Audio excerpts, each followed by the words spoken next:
Perfect timing, Alan. Green flag waved at the tail end of the field. We're about to get this JMT Monoposto race underway. Over 15 minutes. Jason Timms on pole position. Craig Curran alongside. The lights go out and it's a great start from Craig Curran. A very poor start from Dan Levy. A fabulous start from George Fowler, car number 28, picking his way up through the order. But as they head up towards Paddock Hill Bend for the first time, it is going to be Craig Curran that leads the race at this stage. And, well, Jason Timms just didn't get off the line quite as quick as Craig Curran. Watch out for Jeremy Timms, car number 2, the Q8 Oils supported Dallara from the tail end of the field. Should make some pretty rapid progress in the early stages, but it's Craig Curran that is out front and leads the race. Jason Timms there in second place. We're side by side for third and fourth as Andrew Gordon-Colebrook comes under pressure from the Jedi of Dan Levy. Dan's able to squeeze his way through and up the inside, so number 17 up to third place, number 71 down to fourth. A big spin for Andrew Gauntlet in the middle of the pack, who has kept the engine running, and his motorcycle-engined Dallara is able to continue in the race. The orange machine, it's tumbled down towards the tail end of the field as we've had a swap for the lead of the race. Jason Timms on the run towards Paddock Hill Bend goes through and takes the lead of the race from the fast-starting Craig Curran. And as we look towards the exit of Druids Corner, those front two have pulled away substantively, haven't they, from the car that sits there in third place, which is the black and orange car of Dan Levy in third. Andrew Gordon-Colebrook sits there in fourth place. Fifth place is going to be Jonathan Reed, who's there in fifth place, another one of the Jedis. Completing the top 6 at this stage, it's car number 90, Richard Fours, with his Van Diemen RF97, that completes the top 6 at this stage. As for the progress of Jeremy Timms from the tail end of the field, I did say his progress would be reasonably rapid in the early stages. Well, I have a feeling as he's going to come through and over the start-finish line, it's probably been even more rapid than I expected, because I think he's going to be up to 10th position at the end of this lap. We'll wait for confirmation of that. Here he comes now through and over the start-finish line, and no, it's yes, it is. Up to 10th position from the tail end of the field, car number 2, making some excellent progress indeed in the hands of the multiple Monoposto champion. Out front, though, it's Jason Timms that leads the race and is already starting to build a pretty impressive margin. 1.4 seconds was the lead advantage when he started this lap, that being the third lap of the race, but it looks as though it's grown yet further this time as over the start-finish line he goes. Another lap completed, another lap in which Craig Curran at the wheel of his Jedi Mark 6 seems to be falling away all of the time. Yeah, 4.1 seconds now is the gap, because Jason Timms is in a class of his own at 45.8 seconds. The next quickest lap is at 48.0. He's 2.2 seconds quicker than anybody else that's out there. I remember using that phrase before. For many years, Timms is in a class of his own. It's incredibly impressive, isn't it? But you do make a very valid point indeed. 4.1 seconds the advantage for Jason Timms in car number 3. Fastest lap of the race as well, 45.806. It's all in all very, very impressive. So car number 3, Jason Timms leads, 11 minutes and 50 seconds of the race remain.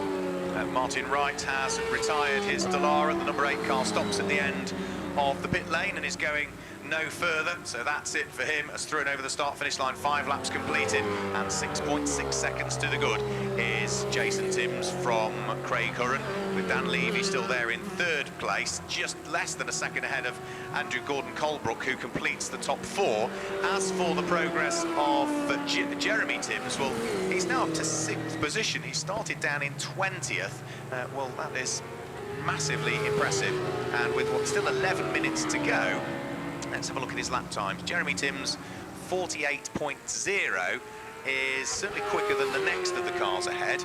Thereafter, though, it's going to become slightly more difficult for him to try and gain some further places, as our race leader is now well and truly starting to catch up with the traffic. So through goes Jason Timms in the lead of the race, then the black car in the hands of Craig Curran. Number 33 there in second position, 7.8 seconds adrift. Where is Jeremy Timms? The number 2 car goes through now, and without traffic on that lap, 46.6 seconds, meaning that he's the fastest car out there. He's in 6th position.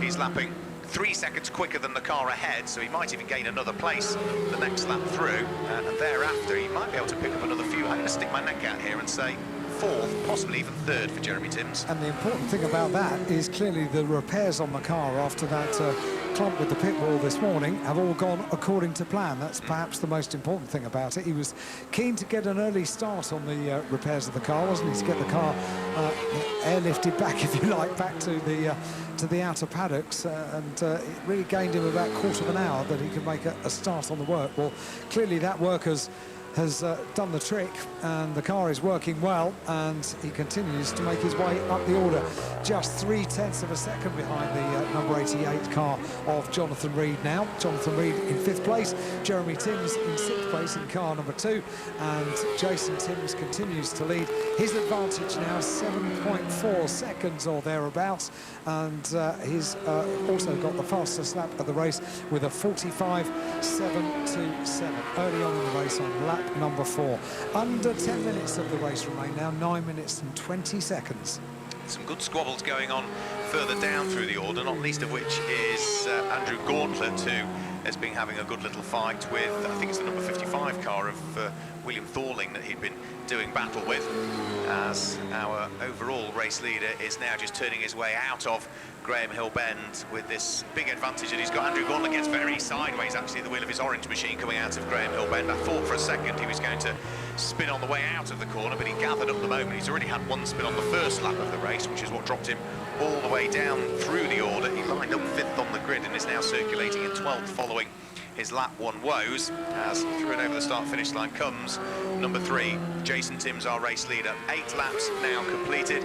The lead advantage between himself and number 33, Craig Curran, has just continually grown all of the time. Look at the fight, though, that's going on for 3rd and 4th place. Dan Levy under intense pressure from number 71, which is Andrew Gordon Colebrook, that sits behind. So the 2 black cars, but with Dan Levy's having subtly more orange flashes to it in 3rd place, under great pressure from the car behind, who again closes up on the run up Halewood Hill. And if they slow each other up, don't rule out the fact that they're both going to get caught before too much longer by the man from the tail end of the field, Jeremy Timms, who is now up into 5th position and still lapping in the 46s. He's still the quickest car out there. And going very well indeed as well as he turns his way out of Graham Hill Bend. But you're right, that's a great battle, isn't it, for the final podium position. Race leader has completed now 9 laps in the book, and we wait to see what the gap is between himself and the 2nd place car of Craig Curran, who comes up towards the line and crosses the line now.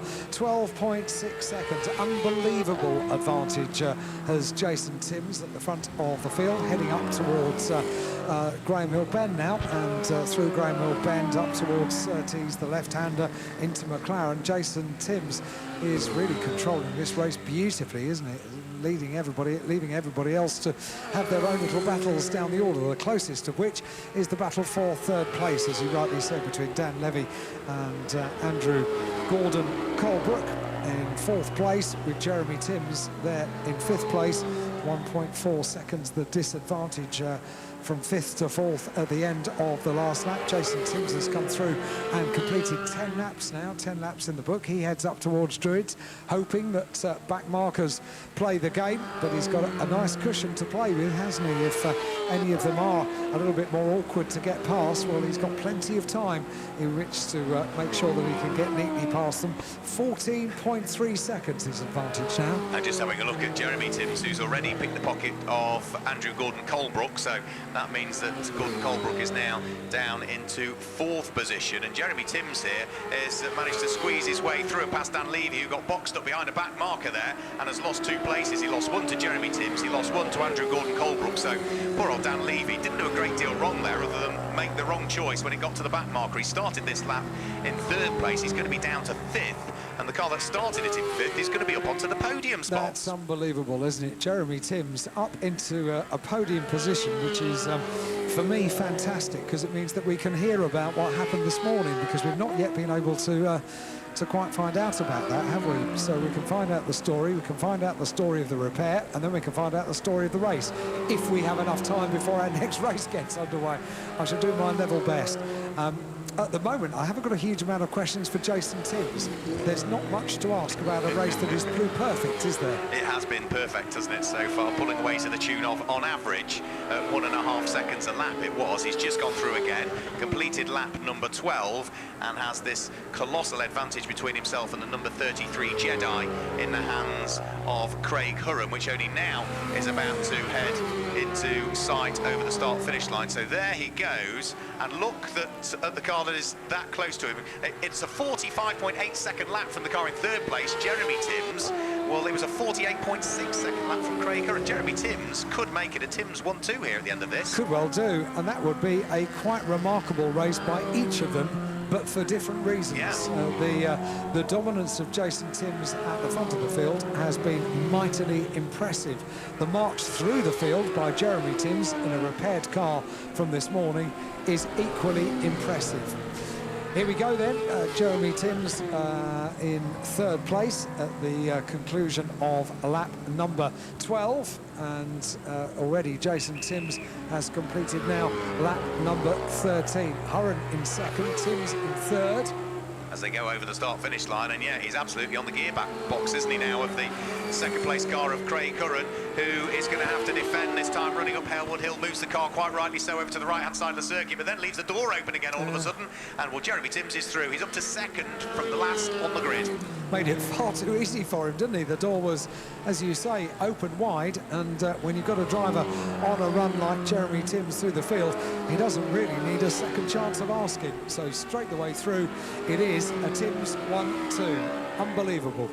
Yeah, it really is great to see both of them out there going so superbly well. We did see a Timms 1-2 at Alton Park in the Monomoto 1400 class at the beginning of the season, but as they go over the start-finish line now, there goes number 2, Jeremy Timms, now safely in his second place. Number 33, which is Craig Hurren's there in third position. Andrew Gordon-Colbrook, number 71's there in fourth position. Then it's number 17, Dan Levy, in fifth place, and completing the top 6 is a long way back before we get the sixth place car. That's almost that sort of yellowy lime green coloured Jedi Mark 6 in the hands of number 88, Jonathan Reed, who only now heads over the start-finish line in sixth position. As for class leaders at this stage, well, leading the race overall and leading the Monomoto 1400 class is Jason Timms. Number 33, Craig Hurren, leads the Monomoto 1000 class in third position at this stage. Look down to 8th place, car number 90. That's the Mono 1800 class leader, Richard Fours rather.